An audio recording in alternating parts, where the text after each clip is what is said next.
We are undeniably experiencing a world health decline like never before. Poisons everywhere are resulting in toxic overload on every level.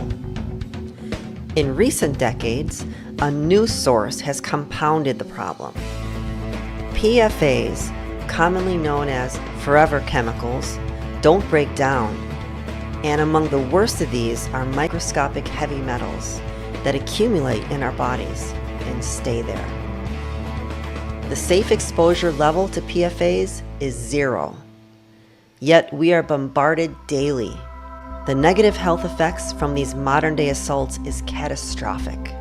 And for most of us, there isn't enough time in the day to sort through propaganda and misinformation to uncover the real reasons for declining health, like poor sleep quality, declining cognitive function, or plummeting energy levels. Yet our physical and emotional health deserve the best support available. Meet Masterpiece, a formula specifically designed to support your body in cleansing out these unavoidable microscopic toxins, enabling you to thrive and become the best version of yourself. For less than $1 a day, Masterpiece provides an effective defense and offense, preventing new exposures from taking hold while cleansing out accumulated debris, which leads to disease. All this while putting your body in a more nourished state. Finally, a product up to the task of clearing out these blockages to your own body's healing abilities. Masterpiece is a crucially important investment in your health and is available to you today. Use the referral link of the person who told you about Masterpiece to set up an account to get started on your journey to better health and healing.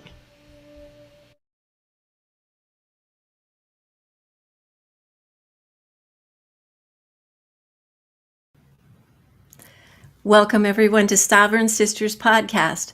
I'm your host, Angela Atkins of YourHealthUnbound.com, and today is a very special podcast episode.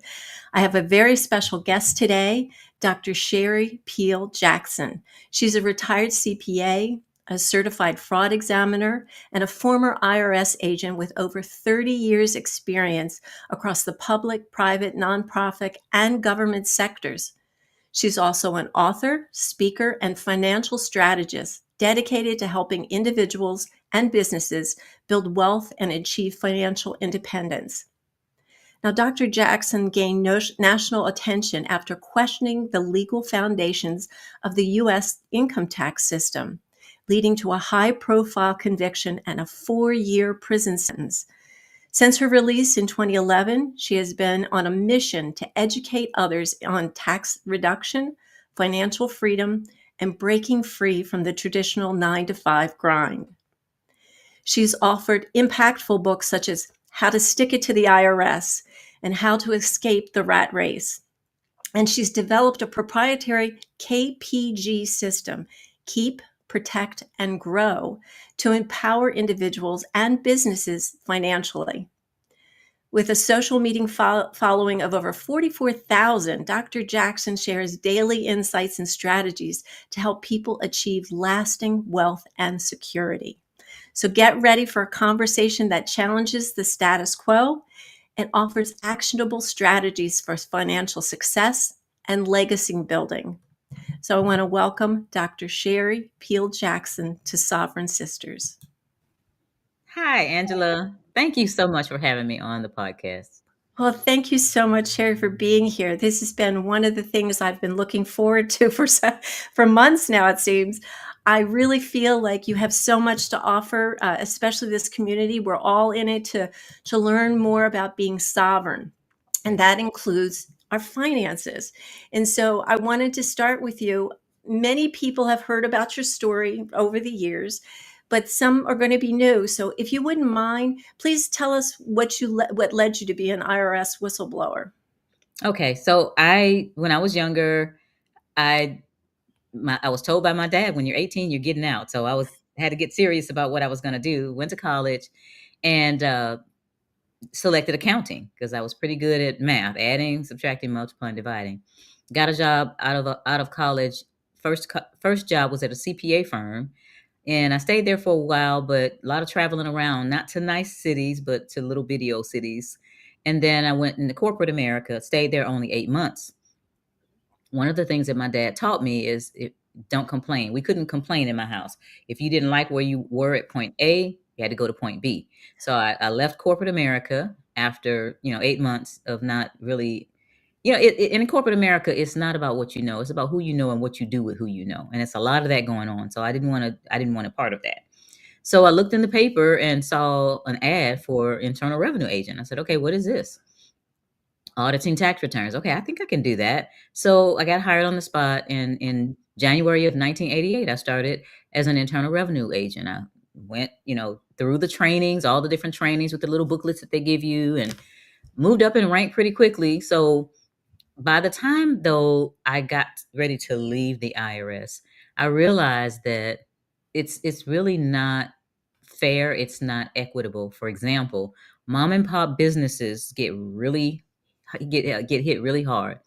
So you've got a business and they audit you, and let's say your business, they say you owe $30,000. For a small business, Angela, that's a lot, and that's gonna impact them a whole lot. And they don't have the money to pay an attorney or a CPA to help them. But then the corporations, they have the attorneys, they have the CPAs, and they get away with a lot because they always appeal, and then they go to the IRS appeals office and they make deals in there. For example, I heard about a deal to reduce the tax. The IRS attorney said we will reduce the tax if you get me a date with the secretary on the second floor up there with the large breast. For No joke. real? No joke. I'm not joking with you. So these are the things that go on behind the scenes when you're dealing with the IRS. So they get off. I had one case. I think explaining this case to you will let you know how the inequity is between the small businesses, mom and pops, and the company. So I audited this company. They owed about maybe $175,000 because the tax return was really not done right, and they were trying to take more things off than they were really allowed. And the protocol is after you do an audit, then you turn it in, and then if the taxpayer, which is the corporation in this point, if they want to appeal the case, then they send in an appeal. When the appeal comes in, me, the same revenue agent, gets to rebut that appeal because I was the one who worked the case. And so that goes on, and the back and forth, and then the settlement. Well, after that case was long gone, I was passing by the secretary's desk in my office, and I saw that case on her desk, and I'm like, I closed that a long time ago. And I picked up the case and I opened it up, and their tax had gone down from like $175,000 to $25,000. And I'm like, how did this happen? So I went to my manager and I said, I didn't get a chance to rebut this. How did this happen? So he said, Sherry, leave it. So this is what happens. And, that was one of the distressing things that I realized, that they get special deals just like the wealthy get special deals. And it's not everybody paying their fair share. It's, what kind of deal can I make? So that wasn't what led me to leave. I'm a Christian.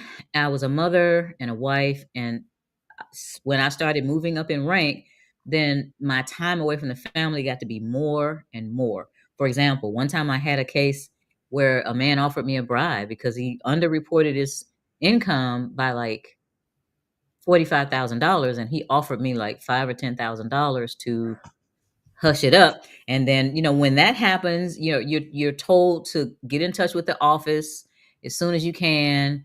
Then the criminal people came in and talked to me, and then I had to go back to the audit later on to see whether he was going to offer me the bribe again, and he did. I had to get wired up, go meet him behind the mall to get the money, and with unmarked cars around in the mall parking lot, all this other stuff. So, and I couldn't even tell my husband at the time where I was going. I just said I have to work tonight. So it got to the point where in my mind it's like I'm most of my energy every day is going to the job and not my family, and I got convicted by that. So I ended up after a while quitting the job. Didn't have another job. I just came home to be June Cleaver per se, take care of my family. That is when, Which is a noble profession. yes, it is. People need to start really recognizing how noble it is to be a homemaker and a mother. And these days it's critical because our children are way out of pocket. Absolutely. So when I did come home, people were no longer afraid to come to me with information and knowledge about the income tax being misrepresented and misapplied to the American people. I was hearing it everywhere. There was a state senator in Texas. I went to a meeting and he was there. He said, the income taxes, so from senators all the way to, church members. When I quit and started doing business again, I was when I was an IRS agent, one of the things they had me doing is auditing pastors and what's loosely known as the preacher project. See, you can't audit a church, separation of church and state, but they And go they usually have an exempt status, correct? right. And, Yeah. and yeah, but they go in the back door and they audit the pastor. So if they find a whole bunch of egregious stuff on the pastor's return, then they write letters up the chain to audit the church. So they had me auditing. It's called the Preacher Project. I don't know what they call it, but it was loosely called the Preacher Project. So I was auditing pastors. And then when I left the IRS, I said, I'm going to go and help these pastors understand what's going on with the IRS. They go in the back door and you need yourself together. Anyway, one of these pastors called me one day. She was my client and said, hey, I got this young lady at my church. Then she's really gung-ho about all this information about taxes. Can I give her your number? I said, of course. This lady water hosed me down with a whole bunch of information about the income tax being a fraud and, how it started and all that. And I took in the information. Then 2 weeks later, she called me back and she said, hey, Miss Jackson, the USA Today has all of that information in it. Go get a USA Today. It was on a Friday. I went and found a paper stand and I got the USA Today, opened it, and it said, Dear We the People, the income tax is a fraud. And there was a whole bunch of information in there.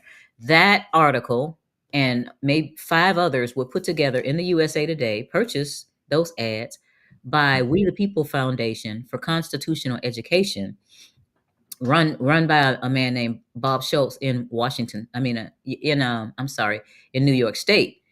So in the body of that particular paper, I saw 2 things that made me pay close attention. Number one, there was a $50,000 ad by a man named Bill Conklin. William Conklin was given a $50,000 challenge to anybody that could prove that most Americans that live and work in the 50 states had to pay an income tax and had to file an income tax return. And I still had my codes and regulations. When I left the IRS, they let me take the codes and regulations so I could study that. But I was also studying the information that was in the USA Today, trying to win this $50,000. Of course, I didn't win it. And of course, I went down the rabbit hole and found out that the stuff in that USA Today was true. The second thing that was in that newspaper was information about a former criminal investigation division agent of the IRS named Joe Bannister. Now, Joe Bannister was working in the IRS. He started hearing all these people talk about the income tax as a fraud.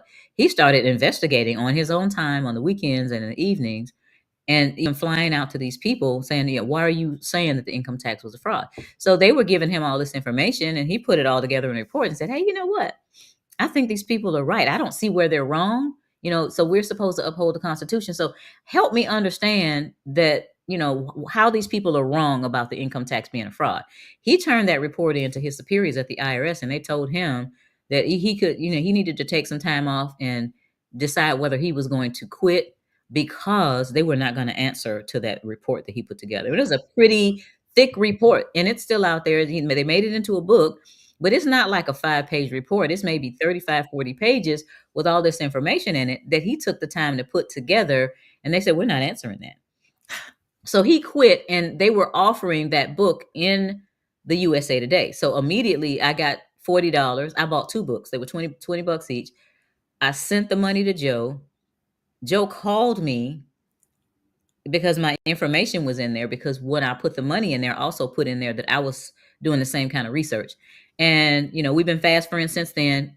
Flew out to California and met with a whole bunch of people that we now call the tax honesty movement, and said, how can we get 2 things, the American people to understand that they're stealing the money. And the second thing was, how can we get Congress to know that we're asking these questions? So We went through several years of trying to get Congress to give us a redress of grievances. So the Constitution says we can have a redress. They said we're not going to do it.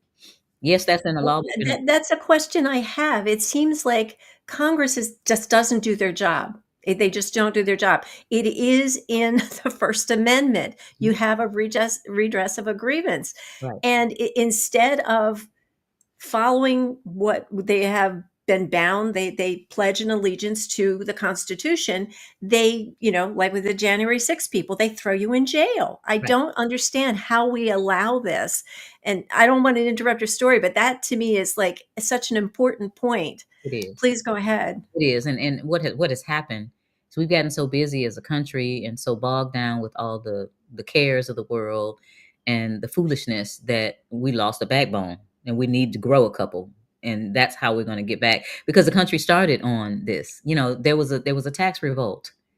We're a Taxation without 3% tea representation. tax. Thank That's you. that's all 3% on tea. Right. It's amazing. And here we are, in this year, we have taxation without representation. So anyway, so after that, the government started noticing that we were going around the country speaking and sharing this information about the income tax, and they did not like that. So there was a congressional hearing where Charles Grassley was the Senate Finance Committee chair, and they had our pictures blown up on easels, and they wouldn't let us speak because we had a different story than they wanted to narrate to the American people. But the whole hearing in Washington. Joe and others went. I wasn't going to just fly up there to sit in the galley and listen to them, derate us or berate us. So they basically were trying to figure out how they could stop us. Then they started to try to prosecute us, because at some point or another, we became more than low-flying gnats on their radar screen. Now, in 2004, I think it was, Aaron Russo was a Hollywood director. He made Trading Places with Eddie Murphy and The Rose with Bette Midler. Anyway, he got, mad at the IRS, and he decided to do the documentary called America, Freedom to Fascism. So he flew us out to Hollywood, me, Joe, and John Turner was involved, Ed Griffin, a whole bunch of other people, constitutional attorneys, several business owners that stopped withholding money from their workers' checks, all those, and did this documentary. It made it big for about a week, maybe a week and a half at the big theaters. They had lines around the corner. Government shut it down. They had that kind of influence, and so the movie's still out there. It's on YouTube, but it went from the big theaters in a week, then it went to the smaller theaters, and it went to CDs, and so it's out there basically with a whole bunch of people saying, we're not really telling you what to do. We made a pact not to tell people what to do, Right.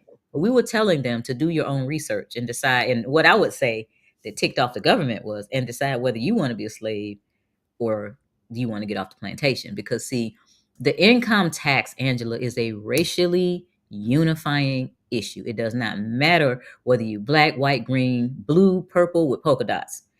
They're stealing from everybody. And that unification is not what government or the enemy wants. They want to divide and conquer. Right. So everybody coming together on this tax issue, because everybody, has to live off finances, they didn't want that. So the movie came out, and then in 2007, no, I'm sorry, 2004 is when they raided my home. So I was at home one day. I was in my basement office with a T-shirt on. That's all I had on, T-shirt and underwear, writing something for Larkin Rose, which was another one of our patriots, tax patriots. And I heard this wild knocking on the door, just knocking really hard on the door. Now my mother does that. And I'm thinking, why is my mother at my house at 7:45 in the morning? So I go up the stairs, and I'm met with lasers on my face, the red lasers. And I'm looking at, there's a lot of people at the door, and there's lasers on my face. And I realized as I focused in, those are guns. They have guns in, my little window on the side of the door. They have guns, and they're saying, federal agents, open up. I was married at the time. My husband, my then husband, and my children were upstairs asleep. And I thought to myself, I don't want to let these people in, but I don't want my children to wake up seeing their mother on the floor in a pool of blood either. So I opened up the door, and some of your listeners might get this.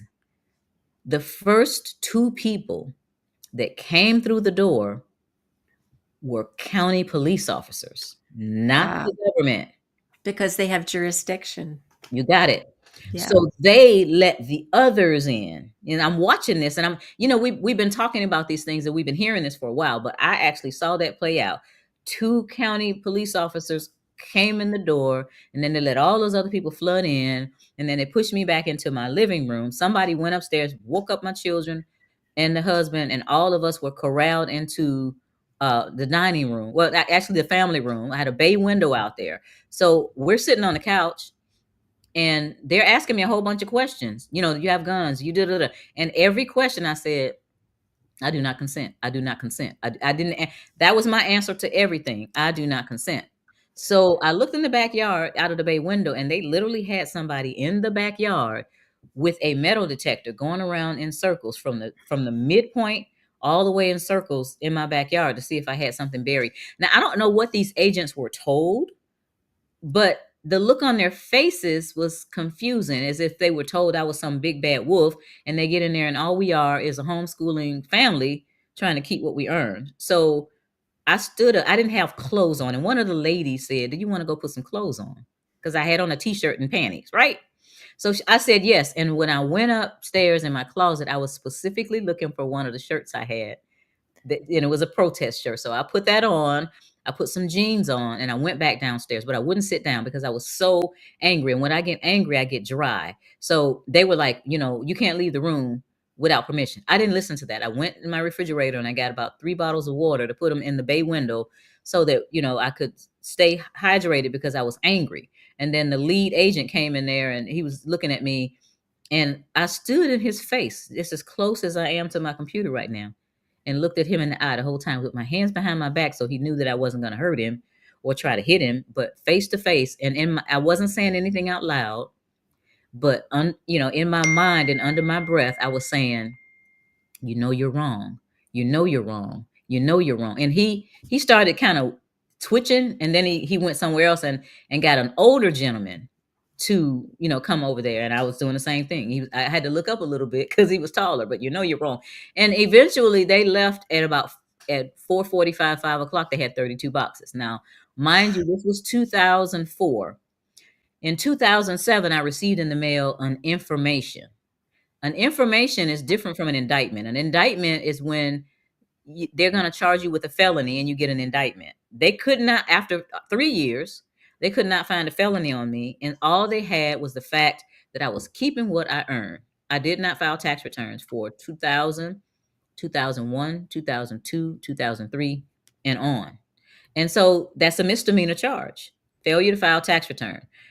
And so that came in the summer of 2007. The trial was in October. It was a 3-day trial. It was a 3-ring circus. The first thing that I wanted my attorney to do is ask the jury, would you be afraid to acquit Miss Jackson for fear of the IRS coming after you? The judge would not allow him to ask that question. Now, it would have been a nullified jury because everybody would have raised their hand. I'm afraid of the IRS, so I'm not going to, acquit her. And the judge wouldn't let me tell them, all the laws that I had studied. Like Tommy Cryer had his trial 3 months before mine. He was acquitted. He had put together a 109-page memorandum, which I still have, and I give out to anybody that wants it, with all of the U.S. Supreme Court cases and state Supreme Court cases that show that income is corporate profits. The definition of income is not in Title 26. Net income, gross income, taxable income, all those are in there, but there's no definition of income in there. And what it is he said it's corporate profits. So I was in the process of going through all those same court cases that Tommy said. And then the judge, she was a woman, she said, I will instruct the jury on the law. So she kept shutting me down when I was trying to explain to them why I refused to file tax returns. See, And then so, you don't actually have your day in court then. no, you That's don't. what You don't. these judges really go outside of the scope of what their duties are, Yes. because you are correct. Yes. Income was defined by the Supreme Court as gains from corporate activity. Yes. Your labor working for someone and getting paid for it is private property. And I It's don't think a people net know that. exchange. So Angela, if I come to your house and you say, I want you to cut my grass, I said, okay, I'm good at that. We agree, and we have the right per the Constitution to contract, so long as it's not doing something illegal. So I agree to cut your grass. You agree to, in exchange, give me $100. So I come to your house with my lawnmower. I use my arms, my legs, and my brains, and I do a darn good job on cutting your grass. And you give me $100. I used my life force. I used my life force that I'll never get back, and time that I'll never get back, in exchange for $100 so I could feed my family. That's not gain. That's an That exchange. by the Supreme Court definition, that's not It is. income. And that's the way I explain it to people, because they don't understand. And when I explain it in that manner and then add this part onto it, so the smallest Walmart in the United States, let's say yesterday they made $100,000. But they have to pay the rent for that building. They have to pay salaries. They have to pay utilities, and they have to pay for all of those goods that they get from China, right? So at the end of the day, their expenses are, let's say, $70,000. They don't pay tax on the $100,000. They pay tax on $30,000, which is what's left over after their expenses, which is corporate profit. Now, when I cut your grass, there was nothing left because I was sweating, and there's nothing left. So that's an even exchange. When I explain it to people that way, they get it. It's like, I understand now. They don't have to pay on the total amount that they made that day. They get all of these deductions, and they don't value our life force. So that's Whether what it's I do. physical or mental, I mean, people who use their intellectual capabilities for their, work, they are doing the same thing. That is part of their life force, using their mental abilities. That this is a perfect example. It is, because you're using your arms, legs, and your brain, because you got to have some kind of sense to cut the grass correctly. But that's the way I explain it now. But anyway, so after 3 days, the jury came back with guilty on 4 counts. Now, what they had done, because it was 2007, and I'll tell you why they only charged me for 2001, 2, and 3. At that time, I had K1s coming in. So in this is the way I think about it. W2s, K1s, 1099s, and all those are are issued to you, and they're issued to the government, and they're sworn affidavits that you received taxable income. So if you're working with a company and they give you a 1099 or a W2, the IRS is going to be expecting tax from that, because they look at it as a sworn affidavit that you received taxable income. Now, after 2003, I didn't have any more 1099s, W2, K1s, or any of that. So they got me for those 4 years. I was making 6 figures in those 4 years, and the prosecution kept saying over and over and over, in 2000, Miss Jackson made 100 and blah blah thousand. In 2001, she made 100 and blah blah thousand. So he was trying to make the jury hate me. Okay, which, with their indoctrination over the years that there's nothing sure in life but death and taxes, and their fear of the IRS, what else were they going to do? So here we have the jury coming back after 3 days with guilty on all 4 counts. This is interesting, Angela. When the verdict came back, the judge got up and walked off. She didn't say a word. Everybody says they've never seen that before. She just got up and walked off. She knew she was wrong. She knew what she was doing was wrong. So she got up and walked off, and then I got a letter in the mail. We went out and we talked about it. All of my supporters. I had Joe Bannister came in from California. I had people from Florida. Paymon was there. Everybody, they came and they supported me. I had at least 40 people and we went to. I had a small office at the time. We went there and we talked about it, and cried and prayed and all that. And then I got a letter saying that I was going to be sentenced on Valentine's Day of 2008. I, in my spirit, knew that they weren't going to let me go. So I wore a suit, but I took off my wedding ring. I didn't wear any jewelry or any of that. I got there, and I had gotten, I was representing myself at the time, because I felt like some things happened that I wanted to, go pro se. So I went pro se, and I had help, and was, giving them this information, but they were dead set on making sure that they shut Sherry Peel Jackson's mouth. And the prosecution asked for an upward departure. So my sentence was increased from what the guidelines say. The guidelines say 36 months.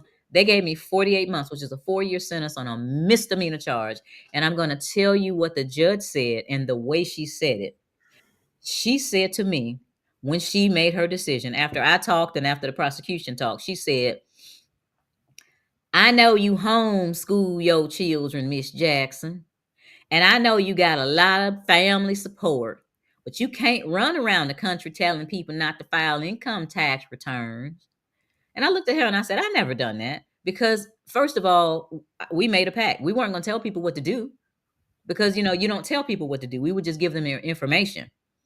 And at that point, I realized they weren't prosecuting me for keeping my own money and refusing to file tax return. They were prosecuting me for running around the country, sharing the information about the tax returns with 9 letters behind my name, a CPA, CFE, all these other letters.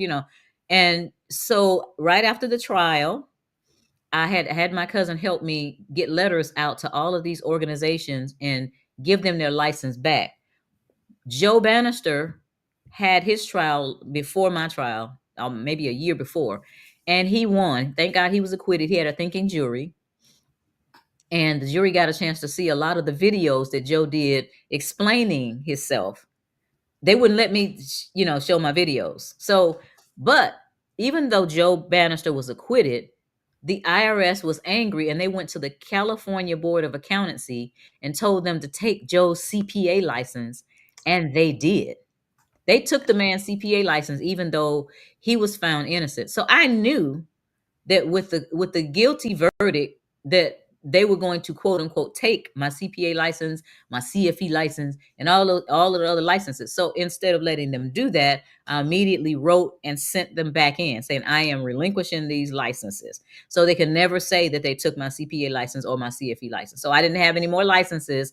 All I had at that point was my college degree because I gave all of that back. I resigned from the American Society of CPAs, the Georgia Society of CPAs, all of that stuff. So But that's Sherry, your story is a lesson in sovereignty. You stood up to them and you held your own, and you're teaching people how to do the same. So this is a classic definition of sovereignty. right, right, right. So that's what happened. So that's how I became, enemy number one or close up in there because I was teaching people. You have people that are out there molesting children. You have other people like what is his name?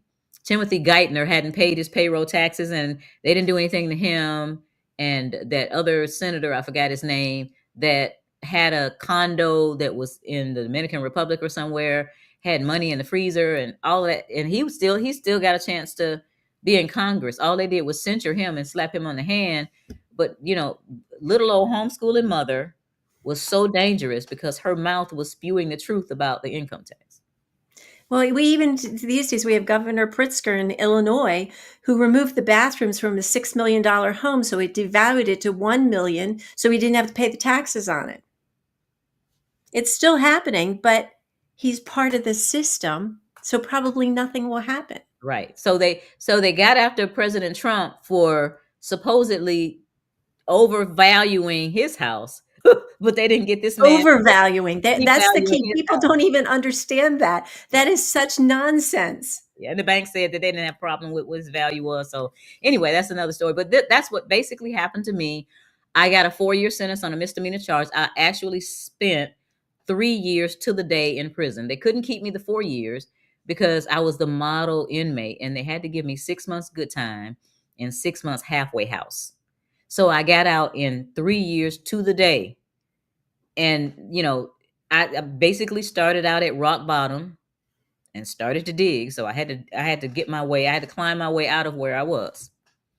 So what happened with your family during this process? Yeah, that was God is awesome. He has a reason for everything. I will never know all the reasons why that happened, but my children need to grow up. I was a bit of a helicopter mom. Like I said, they were homeschooled.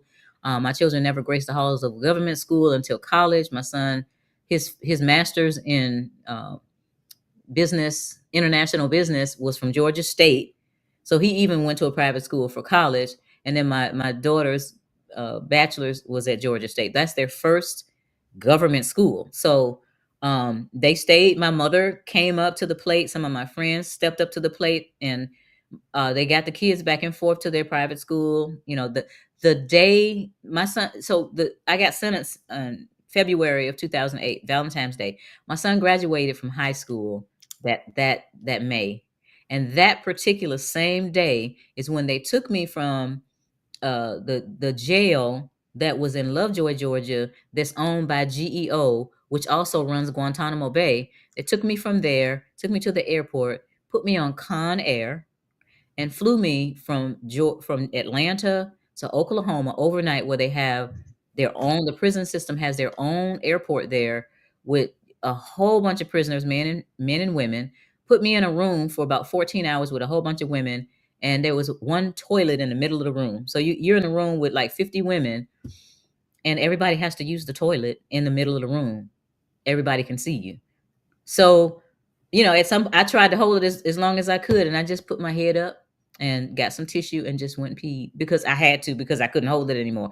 That's the kind of degrading things that they do to people. Yeah. And I stayed there It overnight. dehumanizes them. It Yeah. dehumanized. I stayed there overnight. Actually, even before that, when I was at the GEO prison, when they took me there after me being in the Atlanta City jail for 3 months, they took me to this other prison for a month, and then they put me on Con Air. But when I left to go to Con Air, everybody but me had their clothes. I wore a business suit in there and some heels. I was the only one that had on a jumpsuit because they wouldn't let me. They didn't want me to have my clothes. So I got on that Con Air, chained by the hands and feet in an airplane. Can you imagine being in an airplane and you're chained up? And the first 14 or so rows were women, and then they had maybe about 2 or 3 empty rows, and then a whole bunch of men. They had men with cages on their heads because they were so violent on the same plane with us. Anyway, it's a long So story. you're in the same place as violent criminals and you've had just misdemeanor charges. This is crazy. I mean, they made you an example for whatever reason. It is it is outrageous. It's a system that is broken and that is managed by people who are compromised in some way that they continue to do this. Yes, some people get a thrill. They get a kick out of being like that. It was like it was amazing. So yeah, I spent it, but my father basically told me to treat my time like a university. He had studied Nelson Mandela. He went to South Africa, and the question was, how could you come out of prison after been in there 27 years and be who you are? He said, well, you treat it like a university. So I was with other women. Some of them were professionals like I was, and we spent the weekends planning what we were going to do when we got out. I said to myself, Angela, you will not break me. And when I came out, the only thing that was different was I was missing a tooth. If you want universal health care, look at the prison. By the time, well, I lost the tooth. By the time they got a chance to see the tooth, it was lost. So when I got home, my dentist had to take the tooth out because there was no help for it. Because there was a girl in there that she was playing softball, and she broke her leg, and it was 9 weeks before she got to see a doctor. Her leg had already reset itself, so she'll never be able to run again. These things happen, while I was there. So anyway, It's inhumane. I mean, I understand the philosophy behind incarceration, but that these are still people. And depending on the degree of their egregious behavior, yes, I can see segregating them, maybe doing something a little more drastic, but somebody who is not a danger to anybody to be treated such a way is just an abuse of power. yeah, I was literally the only misdemeanor in that prison, and they treated me worse than anybody else. I had to go into the hospital. They had me chained to the bed. The other girl said, "Ooh, I was able to get my parents in here and my brothers in here in the hospital." They chained me to the bed. And as a matter of fact, and they had a constant guard. When she left out for a little while, I covered up the chain with the bed sheet. And when one of the doctors came in or whatever, they were like, "Where's your chain?" They and anyway, it was interesting. So that's how I became, who I am, as far as the infamousness of it. But I'm originally from Detroit. I grew up tough. My father would not let me be afraid of anything. And so it wasn't something. I was the older woman in the prison. So I was 45 or so when I went to prison. And most of those young drug runner girls and all of that, they were in there and they would look up to me, Miss Jackson this, Miss Jackson that. And even the staff, which wasn't very knowledgeable about a lot of stuff, would bring me in to ask me questions and stuff like that. So, it was an interesting time. I got a chance to be around people that I would have never ever been around. I wasn't like uppity, but I wasn't in that kind of environment and learned how, other people live. So now I can talk to, the rich people, and then I can talk to the ones that, are barely making it, because I have that span now between the two. So it was an education for you. I made it that way. I came out and wrote. When I came out of prison, I had 3 books. I wrote one in 14 days because it just was flowing out of me. So that one was wrongly convicted. And then I have 3 other books actually that I wrote between the time I was in there and the time I got out. So those are my first 4 books. Wow, that's just amazing. And Hmm. it just shows the depth of character that you have. I think before we started talking, just how much I was impressed by doing the research on you, that I feel like you have so much to offer, not just your story, but your whole being, the whole, from what I feel like is you're a faithful person, you're deeply spiritual. And did this experience in jail enhance your spirituality or in some way influence the future? Yes. First of all, I have been a Christian since 1986. And I said, I've been talking the talk since 1986. I got to walk the walk. And that's, when I made the decision that I was going to be that outstanding Christian with a spirit of excellence and come out of here better, or at least the same as I was. It did influence that. I did get closer to the Lord in that, sometimes I just needed to be by myself, and I was sent to another prison. This was a prison camp. So they didn't have any gates or bars. There were just certain areas that you knew you could not go past, or you would get charged with another 5 years for escape. I, through a series of events, was taken away from the prison camp and put in an FCI, a federal correctional institution, where the women are that will kill people and stuff. And so I was put in their solitary confinement unit. So it was a unit separate from the regular prison, and I spent 5 months in solitary confinement because when I got sick, I let my relatives know.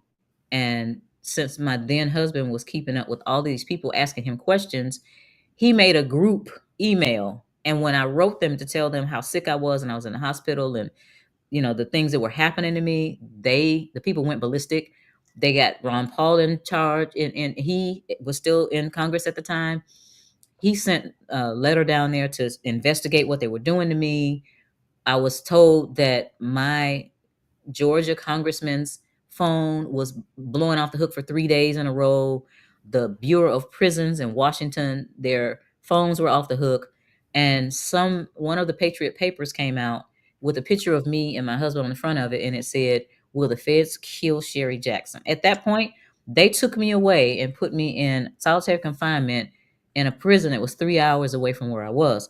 Spent Christmas in all the way from December to May in a locked in a room by myself. And I could go out maybe like once. I think we went out every other day and could stay in this cage. And what I would do is I would try to get some sun so I could get some vitamin D. And I would just walk around and sing Christian songs. And there were 2 other cages with the people from the prison in there, and they were talking nasty talk and all that. And sometimes there were people that had gotten sent from the prison camp, but they would have them at a far area, and it's like, "Hey, Sherry," and they had done something to get sent there, but they would never put us together. I was never in a cage with anybody else again. In some way, they knew that a misdemeanor wouldn't. I was not supposed to be there. Misdemeanor. The definition of misdemeanor, Angela, is 1 year or less in prison or in a jail. Actually, it doesn't even say prison; it's a jail. You got me in a FCI with a whole bunch of other women that one of them had lined out, got all her children dressed in Sunday best, lined them up and shot them all. Stuff like that. And it's really it's really interesting. But through it all, I realized that first of all, I'm not running anything but my mouth. And secondly, God is in control. And I had to make sure that, that was what ruled me in there, and it kept me at peace, and it kept me at calm, and we wrestle not against flesh and blood, but against principalities and powers and rulers of darkness as its age, and spiritual wickedness in high places. And telling you, there's spiritual wickedness in high places. Obviously. And you were a victim in the system.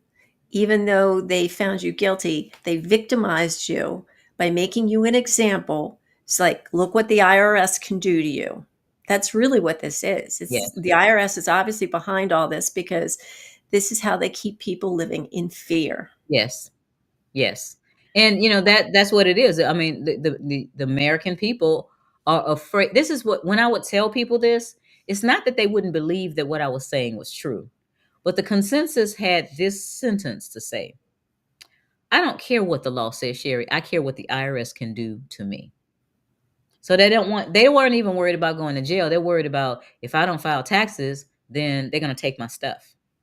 That kind of thing. Some of them were concerned about jail, but it's like, what is that? What is one of our founding fathers? It was a Thomas Paine said, "If there be trouble, let it be in my day, so that my child may have peace." And that's what was running through my mind. And there's another one that basically, the saying that I have, and I have some T-shirts. One of the people that I listen to on YouTube, Luke Rudowski, he has "We Are Change," and he has these T-shirts, these political T-shirts, and it says, "You will not."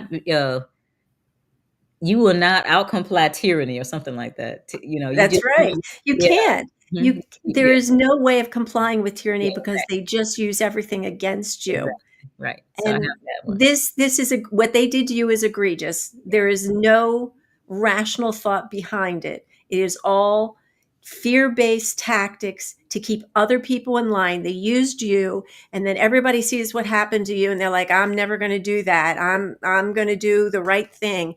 Even though the right thing is already outlined for us, that we've said income is not your labor that you get wages for. Right. And people don't, they can't assimilate that because they're overcome by fear. They can't get past the fear. Yeah, that's exactly what it is. So, it is what it is at this point, and people are learning. The more knowledgeable you are about something, the less fearful. For example, if people, want to invest in something, and they're being told about it, but they don't know about it. The more they know about it, the more confidence they would have in saying, "Yeah, I can invest in that." Or so, yeah. So that's what happened to me when I got out. Had to start all over. Had to take a job, like a low paying job, because they sent me to a halfway house, and the halfway house took half the money. My marriage didn't last because, while I was gone, there were some things that went on with other women, and it just didn't work.